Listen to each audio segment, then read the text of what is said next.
de distintos expertices, militancias y trayectorias que han sido parte del programa durante los años en entrevistas por cosas puntuales que van pasando y que queremos sumar a nuestra agenda informativa. Y en estas conversaciones en La Patria por los 20 años lo queremos hacer fuera de tiempo, fuera de coyuntura, que nos permite también entender este minuto presente, ¿no? Ese ejercicio. Hoy nos visita en el estudio Nora Cortiñas de Castelar, de FM en Tránsito, y para todas las radios de cruce, Cora Gamarnik, investigadora del CONICET, doctora en Ciencias Sociales, también especializada en todo lo que tiene que ver con la fotografía, así que este va a ser un ejercicio radial y también visual desde la palabra, porque el fotoperiodismo es un elemento y una herramienta para contar la realidad y para desenmascarar también fakes y mentiras armadas que muchas veces quedan instaladas. Así que está muy buena y nos pone muy contentos la posibilidad de charlar con Cora aquí presencialmente. La voy a saludar, voy a dar un detalle más privado de lo que es este encuentro, pero Cora nos pidió un cuadernito, una hoja para ir tomando nota de lo que va pasando en una actitud muy académica y a la vez que tiene que ver con pensar, ¿no? Ese ejercicio me encantó. Cora, bienvenida, ¿cómo estás? ¿Cómo estás? Bueno, ya me acomodo para que vayamos contando estas intimidades. Sí. No sé si es una actitud académica. Es tal vez esto de tomar nota para ir plasmando ideas y que no se me escapen, ¿no? Uh-huh. Casi es más un borrador a mano que un trabajo académico. Pero bueno, sí, me gusta esto de pensar que la escritura me ayuda a la palabra. Bueno, acá hay un tema que tiene que ver con algo físico, de contacto material con el pensamiento, que el mundo de hoy nos está rompiendo, ¿no? Digo, ya no nuevas tecnologías, pero todo esto que nos pasa con, por ejemplo, la circulación de información a través de el bombardeo digital en las redes, en el teléfono, y perdemos esto también, ¿no? Este cara a cara, este charlar, este pensar, esto que vos decís de lo que charlo, de lo que charlamos, van saliendo ideas que me quedan acá en este papel y me pueden servir para seguir pensando. Sí, y no solo estamos perdiendo el cara a cara, sino incluso la escritura a mano, ¿no? Pensemos que, no sé, los jóvenes, las jóvenes, les está costando escribir a mano hoy. Y eso también implica como otros usos del cerebro. Así que volver a cosas analógicas me parece importante. Después por ahí lo podemos hablar también en términos de imagen. Pero sí, me gustó mucho esto de que sea una entrevista presencial, donde nos miramos, nos saludamos, vemos los gestos, las reacciones del otro. Para mí es muy importante. Para nosotros también, y te agradecemos que te hayas tomado el tiempito para venir hasta acá. Sos vecina de la zona, ¿no? Sí, soy vecina de Ituzaingó, pero bueno, Castelar y Ituzaingó somos parte de un mismo paquete, así que sí, muy totalmente cerquita. Bueno, y estamos en todo el conurbano, con las radios universitarias y comunitarias de cruce, y además la idea de este segmento, de la gente que escucha en vivo el programa o que pasa casualmente por un dial, es que te vas a encontrar con esta conversación con Cora Gamarnik en YouTube, en las plataformas, en tiempo fuera de lo cronológico y de la coyuntura en cualquier momento, y nos queda este valor agregado de pensar juntos, como dijo Cora. Quiero arrancar por una historia que está en este momento escribiéndose todavía. Dijimos que esta mañana hay una marcha de trabajadores y trabajadoras, becarios del CONICET.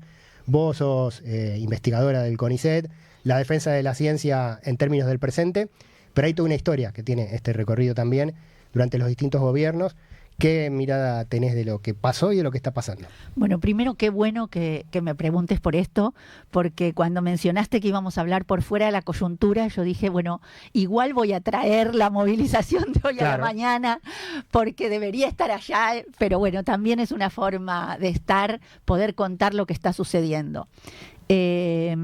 Hoy hay dos cosas importantes. Uno es una efeméride, si se quiere, que se cumplen 60 años de lo que llamamos la Noche de los Bastones Largos, que me gustaría mencionar un poquito qué fue esa noche, qué pasó y por qué pienso que se relaciona con el hoy. Y además hay una gran movilización que esperemos que suceda hoy a la mañana, que se está sucediendo ya en este momento en el Polo Científico, que es como la sede central del CONICET. El CONICET recordemos que es como el organismo que reúne las distintas disciplinas de investigación científica en todo el país y en todas las áreas, ¿no? De todas las disciplinas. Dentro del CONICET hay varios tipos distintos de formas de estar. Hay investigadores de carrera, como en mi caso soy uno de esos, pero también hay becarios, gente que gana una beca después de muchísimo trabajo, de muchísimo estudio, de muchos jurados, de muchos pasos previos que tiene que atravesar para poder ganar esa beca, de mucho, digamos, evaluación durante la beca para que se justifique que la siga teniendo. Bueno, es un lugar, si queremos críticamente decir, muy meritocrático, muy exigente, muy competitivo, tremendo, donde gente que se desarrolla en un área específica y que estudia muchísimo y que tiene resultados puede estar. Bueno, tenemos centenares de esos becarios y tenemos 400 que ya tuvieron una beca de doctorado, que es un título que a veces se tarda 5 años después de una licenciatura. O sea, estamos hablando de alguien que hizo una licenciatura en 5 años y después estudió 5 años más para hacer un doctorado. O sea, gente que tiene becas de postdoctorado. O sea, imagínate lo que sabe esa gente, lo que estudió esa gente, lo que investigó esa gente. Bueno, lo que decidió este gobierno es que está por dejar sin poder continuar estudiando, investigando a 400 de esos becarios. Que eso implica no solo lo que pasa en la vida de cada uno de ellos y de ellas, sino en la pérdida de las líneas de investigación que ellos están llevando y ellas llevan. O sea, son décadas de trabajo que se pierden porque no quieren seguir pagando una beca que aún hoy además es miserable, porque además el sueldo es miserable, o sea que no es un problema de plata, es una decisión política de destruir la ciencia en Argentina para hacernos cada vez más dependientes, cada vez más subdesarrollados, para que no podamos competir ni en investigación, ni en soberanía, ni en tecnología. Las investigaciones además son importantísimas. Cuando vos empezás a ver cada uno de esos 400 que quieren dejar afuera lo que investiga, decís, no puedo creerlo, es un país que se pega un tiro en la sien, sí, ¿no? Que eso quede afuera. O sea, eso está pasando hoy. Y por eso quería empezar por ahí, porque necesitamos saberlo, necesitamos defenderlo, necesitamos hacer algo para que esas investigaciones no se pierdan, pero además en un día muy especial porque es este aniversario, ¿no? Y bueno, esto no quiero seguir hablando por si vos querés preguntar, pero bien, si querés charlamos un poquito de qué significó esa noche allá lejos y hace tiempo. Sí, totalmente, porque está totalmente vinculado. Pensamos, Cora, que la realidad no son fotos estáticas, ¿no? Que es una película que está en curso y tomar lo que está pasando hoy es parte de la historia, ¿no? Es parte de una historia que se está escribiendo. Es la primera vez que se llega tan al extremo con el de financiamiento de un organismo como el CONICET, porque han habido otros momentos. Argentina tuvo una dictadura también que buscó instalar por sangre y fuego un modelo bastante parecido al que hoy está funcionando desde la democracia, y eso nos duele también, pero ¿cómo fue a lo largo del tiempo la existencia de la ciencia y tecnología en el CONICET puntualmente? Mirá, para no irme a principios de siglo, me voy hasta la dictadura de Onganía, ¿no? Que es un golpe de Estado militar. Onganía era un general que derrocó al gobierno de Arturo Illia, de origen radical. Y a los 10 días, Onganía, pensemos un golpe de Estado terrible en miles de aspectos, ¿no? Pensemos que es el que cierra los ingenios en Tucumán y deja miles y miles de trabajadores sin trabajo, y esos, bueno, lo que implica después para la historia de esa provincia, etcétera. Es una dictadura que recorría las plazas y se llevaba presa si había una chica en minifalda, ¿no? Sí. Perdón. Está bien. Esa dictadura, a los 10 días de asumir, deroga una ley que era la ley de la reforma universitaria, que implicaba la autonomía de las universidades. ¿Qué significa esto de la autonomía universitaria? Es que las universidades nos gobernamos a nosotras mismas. O sea, nosotros elegimos a nuestras autoridades por voto. Votan los docentes, votan los estudiantes, votan los graduados y elegimos quién es el decano, elegimos nuestras autoridades. Además hay libertad de cátedra. Si yo tengo una cátedra con todos los requisitos para haberla conseguido, nadie me puede venir a decir vos no digas esto, te censuro este libro, o el gobierno decide qué es lo que yo tengo que dar o que no en la universidad, sino que hay libertad de cátedra a partir de todo un reglamento de quiénes somos los docentes concursados que llegamos a esos cargos, ¿no? O sea, todo eso lo deroga la dictadura húngara, interviene en las universidades e interviene a palazos. Por ejemplo, en la Facultad de Ciencias Exactas arma un pasillo por donde se tenían que ir los docentes y los estudiantes y los no docentes que estaban trabajando en la universidad y les pegan palazos en la cabeza, les dejan la cabeza ensangrentada a matemáticos, a físicos, a astrónomos, mientras van pasando por ese pasillo. Esas son las fotos, ¿no?, famosas de eso. Pero además de esos palazos físicos, concretos, materiales, lo que estaba detrás era arrasar con la autonomía universitaria. Eso volvió a pasar, por supuesto, con la dictadura militar, con decenas, centenares de docentes y estudiantes detenidos desaparecidos. En la dictadura húngara no hubo desaparecidos, pero hubo miles de docentes que terminaron renunciando y yéndose del país, pero miles, ¿eh? De repente la universidad se vació con algo que estábamos en ese momento a la vanguardia mundial y pasamos a estar con décadas de retraso. O sea, las consecuencias de la noche de los bastones largos las seguimos viviendo hoy. Gente que había armado, conozco bien el caso de la matemática, el departamento de matemática de la Facultad de Ciencias Exactas se exilia en Venezuela y crea el departamento de matemática de computación en Venezuela. O sea, buenísimo que pudimos darle a Venezuela eso, pero acá en Argentina no lo pudimos tener más, ¿no? Sí. Entonces, bueno, esto que vos me decías de este recorrido, sufrimos la dictadura húngara, sufrimos la dictadura militar, después sufrimos durante la democracia también retrasos terribles, durante el menemismo otros golpes mortales a la universidad, durante el macrismo intentaron también desde la privatización, el arancelamiento, el desfinanciamiento. Ahora, en lo que a vos me preguntaste, el estado actual de la ciencia, que es terminal y que es límite, yo creo que no hemos llegado nunca a este estado. Así de grave es lo que estoy mencionando. O sea, estamos en un momento en donde claramente el gobierno nos tiene como enemigo central, no le importa lo bien que funcionamos o lo que hacemos o lo que investigamos, quiere destruir las universidades públicas y destruir la investigación pública. Y bueno, estamos resistiendo. Estamos con Cora Gamarnik en los 20 años, 20 voces de la patria de las moscas, investigadora del CONICET.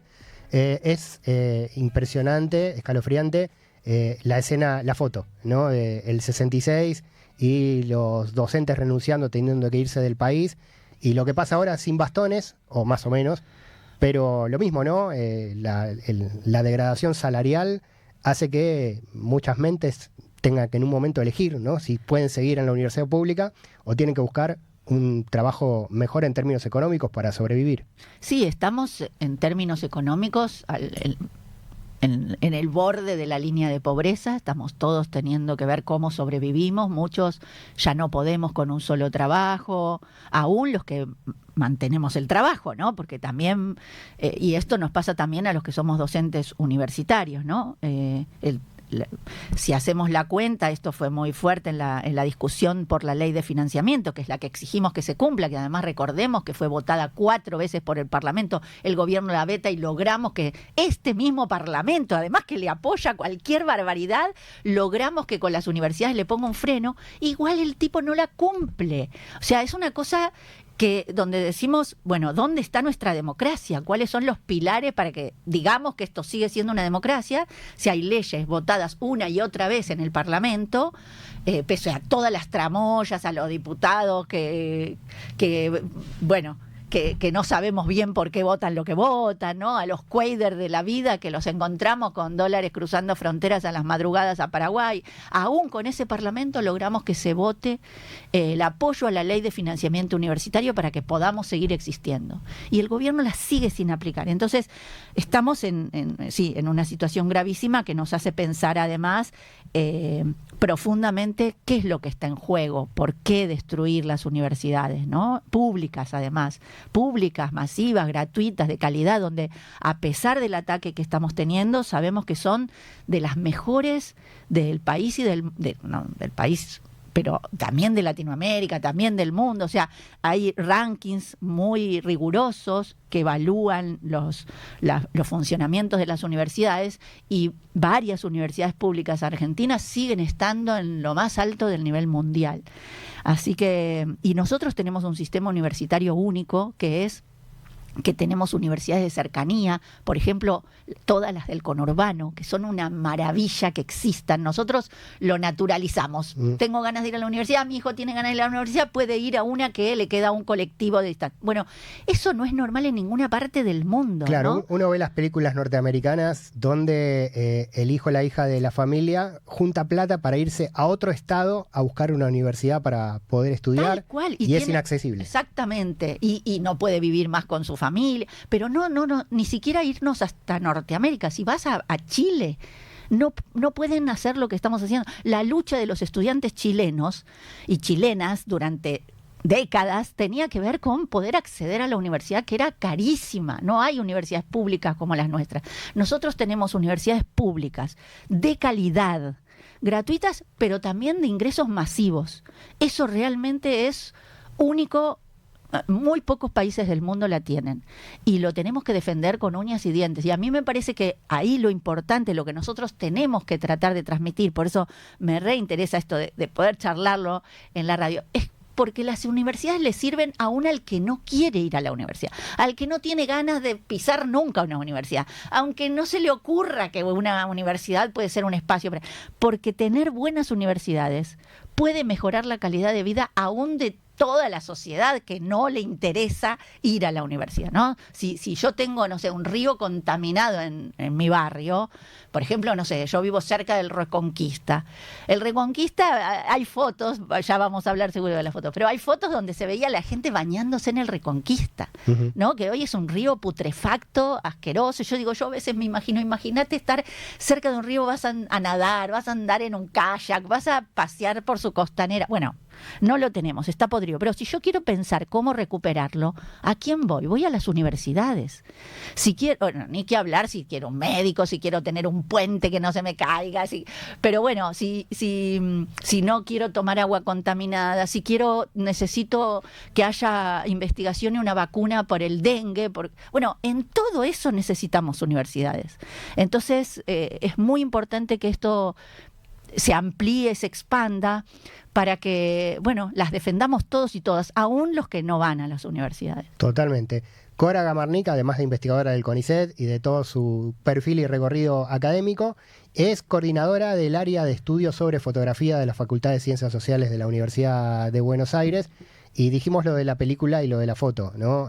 La importancia del fotoperiodismo, la importancia de ese arte también que es la fotografía, pero la fotografía en estos términos periodísticos especialmente.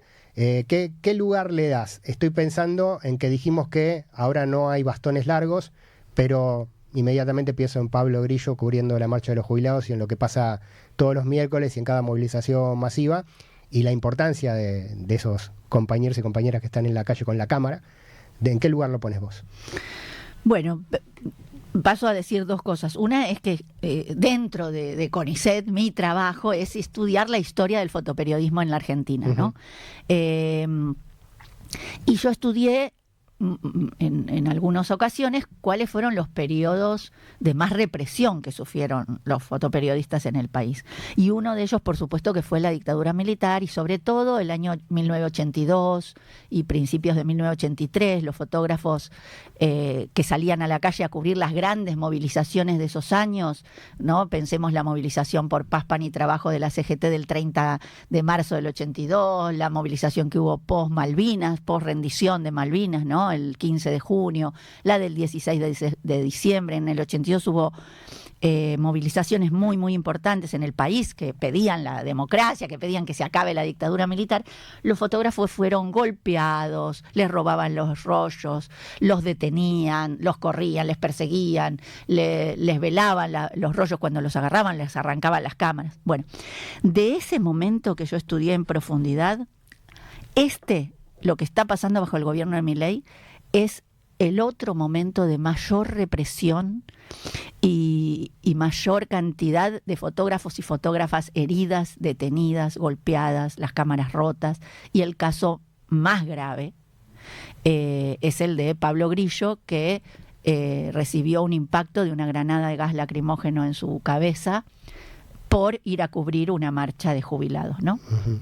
Entonces, te lo conecto con aquel otro momento para decir, bueno, estamos en un estadio de gravedad que tampoco podemos naturalizar. O sea, un fotógrafo, una fotógrafa que va a cubrir una manifestación no puede ser que tenga que ir como si fuese a la guerra, ¿no? Con cascos, chalecos antibalas, máscaras antigases.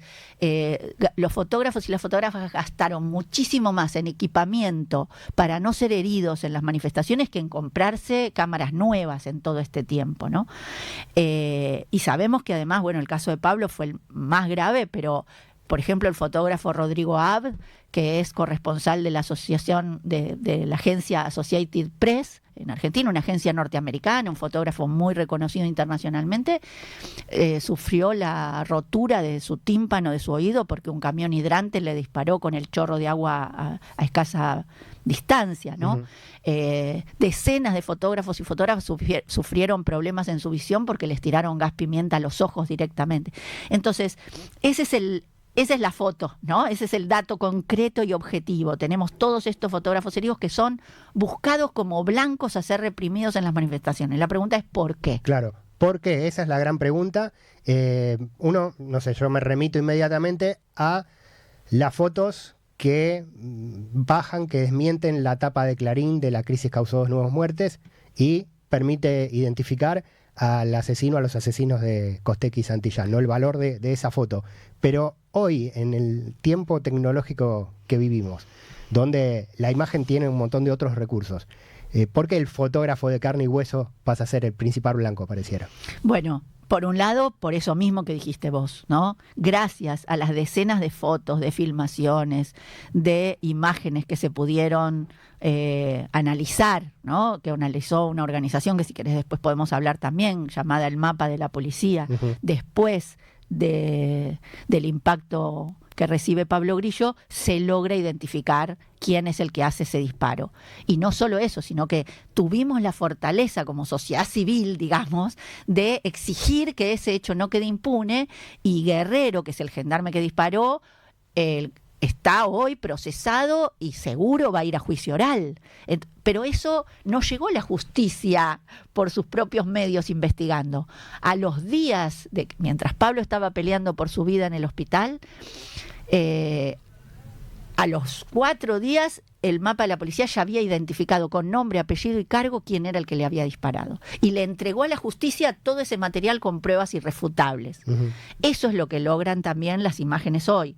Y los reporteros, las reporteras gráficas, entonces tienen como una doble vía de tarea. Por un lado, visibilizar los hechos, porque ellos van a cubrir como un tercer actor. Ellos no son los jubilados que van a protestar, no son los policías que van a reprimir. Es un tercer actor en las movilizaciones. Pero la policía, la gendarmería, la prefectura, los reprime como si fuesen manifestantes, ¿no? Sí. O sea, ahí hay una puesta en juego en donde el fotógrafo, la fotógrafa es un blanco a ser reprimido. Y esto es muy sencillo, o sea, que no haya pruebas de lo que están haciendo, que no haya visibilidad social de lo que quieren hacer. ¿Cómo puede un gobierno sostener en el tiempo pegarle a gente mayor, a jubilados, jubiladas, que pelean además por un salario de subsistencia, ¿no? Y que eso no indigne, que eso no haga que todo el resto de la sociedad nos levantemos diciendo cómo le van a pegar a un jubilado? Digamos, de hecho, el 12 de marzo, el día que lo hieren a Pablo, lo que pasó es que los hinchas de todos los equipos de fútbol, que no eran las barras bravas, eran los hinchas, ¿no? habían dicho basta, esta cultura del aguante que tiene el fútbol, decirle, ¿cómo le van a pagar los policías a los viejos, no? También tomando la herencia de la frase de Maradona, etcétera. Entonces, bueno, ¿cómo impide el gobierno que se expanda la solidaridad con los sectores más vulnerables del país? Bueno, impidiendo, por ejemplo, que haya imágenes de esa violencia. Sí, ahora, no hay también... quizás esto es inconsciente en las partes, pero no hay una guerra entre el mundo de hoy que se construye con inteligencia artificial y el presidente se convierte en musculoso y un león y se instala toda una imagen contra el fotoperiodismo en la calle que muestra la imagen real, comprobable, incluso técnicamente vos podés saber si una foto es real o está hecha con inteligencia artificial o tocada. No hay una guerra tácita entre esos dos mundos, querer desaparecer la realidad de la calle y que impere solamente esa construcción ficticia creada tecnológicamente. Está buenísima tu pregunta y desde ya es sí la respuesta, ¿no? Hay como una guerra, hay una batalla por la credibilidad de las imágenes, hay una batalla por qué es verdad y qué no. Estamos en un pantano, digamos, en un terreno muy sinuoso en donde cada vez nos cuesta más saber qué es verdad y qué es mentira de lo que nos muestran a simple vista. Se usan las imágenes por su poder de credibilidad, se usan las imágenes para mentir y para crear fake news, para sostener mentiras. Yo estoy estudiando este tema en particular porque ¿qué pasa con una sociedad que no sabe qué es verdad y qué es mentira? Digamos, de que se pierde la posibilidad de una conversación social, ¿no? Y más cuando tenemos un gobierno ahora en donde se dedica a construir fake news permanentemente desde todos los máximos niveles del gobierno, desde las redes sociales del presidente de la Nación como primer factor, a mandar mentiras a la población y muchas veces usa imágenes para sostener esas mentiras. No hablo acá de las otras, estas que mencionaste, que si querés las podemos charlar y analizar, que son las de él disfrazado de león y musculoso y él editado con Photoshop para que parezca que tiene una mandíbula angulosa. Bueno, y todo. viste que cuando hace algo presencial en vivo, bajan las luces. Bajan las luces, que no se le vea la papada, que no se le vea su cuerpo. Bueno, sobre eso podemos hablar, pero sí quiero decir que en ese sentido el fotoperiodismo, el que haya un fotógrafo o una fotógrafa poniendo el cuerpo en el lugar de los hechos, ¿no? Porque ¿qué es lo que diferencia una fotografía documental, fotoperiodística, de una fotografía creada con inteligencia artificial? Bueno, la fotografía con IA la generás con ¿no? Poniendo algo en una computadora, le das una orden y te genera una imagen. No tenés que estar, ¿no? En el lugar de los hechos. Pero el fotoperiodismo lo que implica esencialmente es que sí, tenés que poner el cuerpo para sacar la foto. Y si no, no hay foto. Entonces, la persona misma del fotoperiodista es la prueba de que esa foto existió. No significa que esa foto va a decirnos la verdad, ¿no? Porque la foto también es un recorte subjetivo, una foto sola no puede contarte todo un hecho, etcétera, etcétera. Después podemos tener toda otra discusión respecto de si una foto puede o no mentir, aunque no sea con IA. Pero sí, la prueba de que el fotógrafo estuvo allí es una evidencia frente a la mentira sistematizada posibilitada por la IA. Uh-huh. Una batalla, una guerra entonces entre la fake news y la realidad, con la cámara, con la imagen como elemento de batalla, ¿no? Exactamente, como elemento de batalla central, central. Y los fotógrafos, las fotógrafas como personas que pueden dar fe de que son ellos mismos los que tomaron la foto, datos de sus cámaras en donde está fidedignamente comprobado que esa foto fue tomada en ese momento, en ese lugar, en ese horario. Todo eso ayuda a combatir las mentiras. Qué bien que estés investigando esto, pensando esto. Está bueno porque es realmente una marca para poder justamente discernir, ¿no?, lo que nos está pasando como sociedad en este presente. Cora Gamarnik, en los 20 años, 20 voces de la patria de las moscas. Cora, vamos redondeando, además para liberarte, para seguir en la jornada, que está muy movilizada, como dijiste también, por la marcha de los becarios y becarias e investigadores e investigadoras del CONICET. Te pido una reflexión para redondear esta especie de ensayo, paper o pensamiento conjunto que expresamos a través de las radios de Cruce, y de este encuentro. Veo los apuntes y las notas que realmente queremos quedarnos con ese recuerdo, Cora. Esto es un desastre, mirá lo que... Nos lo vas a tener que firmar, dedicado para la Patria de las Moscas. Para la Patria de las Moscas, decinos algo del programa. Siempre le preguntamos a los invitados de esta sección esto, ¿no? Un programa en 20 temporadas, 20 años, también un recorte de la realidad. Hablamos, pensamos, elegimos con quiénes charlar. Vos sos una de esas referencias a lo largo del tiempo. Construimos un relato de la realidad parcializado desde nuestras miradas, ¿no? Como son todos los medios de comunicación. Más que el programa, te pido sobre justamente la comunicación, hablamos de la fotografía, hablamos de la investigación, de esta ciencia de la comunicación, ¿no? Como elemento hoy en este presente. Sí, mira, lo que quiero revalorizar es comunicar desde el conurbano. Tener durante 20 años un programa de radio, en radios alternativas, comunitarias, independientes, etcétera, es una proeza hoy, ¿no? Y sostenerlo en el tiempo, me parece que es muy importante que logremos enfrentar en esta batalla comunicacional también, no somos solo batallas culturales, damos batallas comunicacionales frente a monstruos oligopólicos, ¿no? Ya no estamos hablando solo de grandes multimedios, ¿no? Como Clarín, La Nación, no sé, Canal 3, etcétera. No es solo con ellos. Estamos dando la batalla contra Peter Thiel. Estamos dando la batalla contra Elon Musk. O sea, estamos queriendo sostener una comunicación humana, pensante, crítica, de diálogo. Es muy importante seguir haciendo eso. Y además, que haya voces desde el conurbano, porque siempre se escuchan las mismas voces, siempre hay una centralidad, ¿no? de las voces que bueno, que muchas veces tienen mucho valor que estén, pero las voces del conurbano se escuchan menos. Y hay tanto valor, tanta investigación, tanta experiencia de vida, tanta lucha barrial, popular en nuestras zonas que no se escuchan, que no se ven, que no se visibilizan, y me parece que eso es un problema. Y entonces creo que un programa como este nos permite que eso emerja, que no quede en el silencio, que no quede invisibilizado, como decíamos antes, y eso lo celebro. Bueno, muchísimas gracias por esas palabras. Cora Gamarnik, en los 20 años, 20 voces de la Patria de las Moscas. Puedo mostrar para los privilegiados y privilegiadas que están siguiendo el canal de YouTube el resultado de esta charla que tuvimos con Cora, un recuerdo.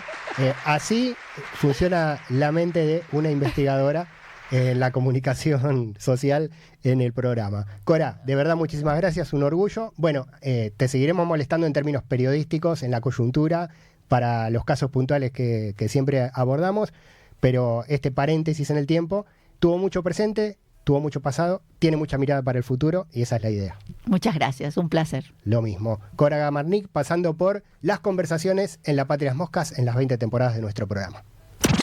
Inicio de espacio publicitario.